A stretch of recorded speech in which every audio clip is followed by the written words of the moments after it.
मनीषा एक बहुत ही सुंदर औरत थी। वह कानपुर के शहर में रहती थी। उसका रंग बिल्कुल दूध की तरह सफ़ेद था। भगवान ने उसे बड़ी फुर्सत से बनाया था। इन सबसे बढ़कर मनीषा के पास थी तो वह उसकी मुस्कान थी। जब वह मुस्कुराती थी तो कयामत ढा देती थी।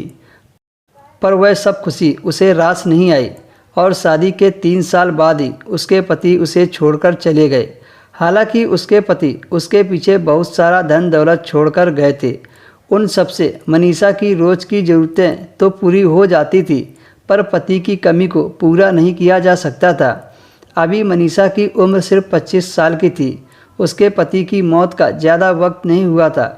वह ज़िंदगी से ज़्यादा कुछ नहीं चाहती थी, क्योंकि तन्हाई और यादों के सिवाय उसके पास कुछ नहीं बचा था। ऐसे ही दिन मनीषा के गुजर रहे थे। तभी एक दिन मनीषा के घर पर एक किराएदार रहने आया जिसका नाम मोनू था। मनीषा को मोनू अच्छा लगता था, पर मोनू मनीषा की तरफ ध्यान ही नहीं देता था। फिर भी मनीषा को बात करना अच्छा लगता था। कभी कभी वह उसके रूम में मैच देखने के बहाने आ जाता था। वह टीवी पर मैच देखता, पर मनीषा उसे ही देखती रहती थी, क्योंकि मैच में मनीषा को कोई इंटरेस्ट नहीं था।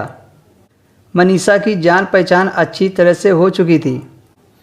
एक दिन वह आंगन में बैठकर कपड़े धो रही थी, क्योंकि आंगन में धूप अच्छी तरह से थी और उसका किराएदार मोनू वह भी कुछ दूरी पर बैठकर कपड़े धो रहा था।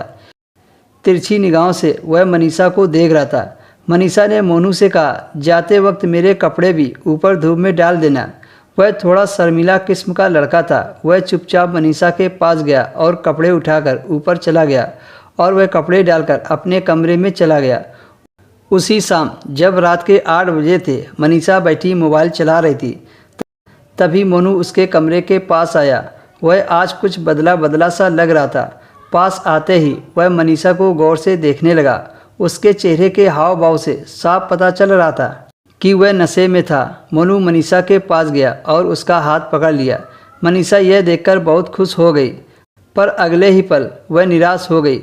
मोनू ने मनीषा का हाथ पकड़ते हुए कहा, क्या आप मेरी बहन बन सकती हो? मेरी एक भी बहन नहीं है। यह सुनकर मनीषा सन्न रह गई, क्योंकि वह तो उसे अपना पति बनाना चाहती थी। कुछ समय के लिए मनीषा के चेहरे पर मुस्कान आई, लेकिन फिर वह मुस्कान मनीषा के चेहरे से छिन गई। अब मनीषा को लगने लगा था कि उसकी ज़िंदगी इसी तरह कटेगी।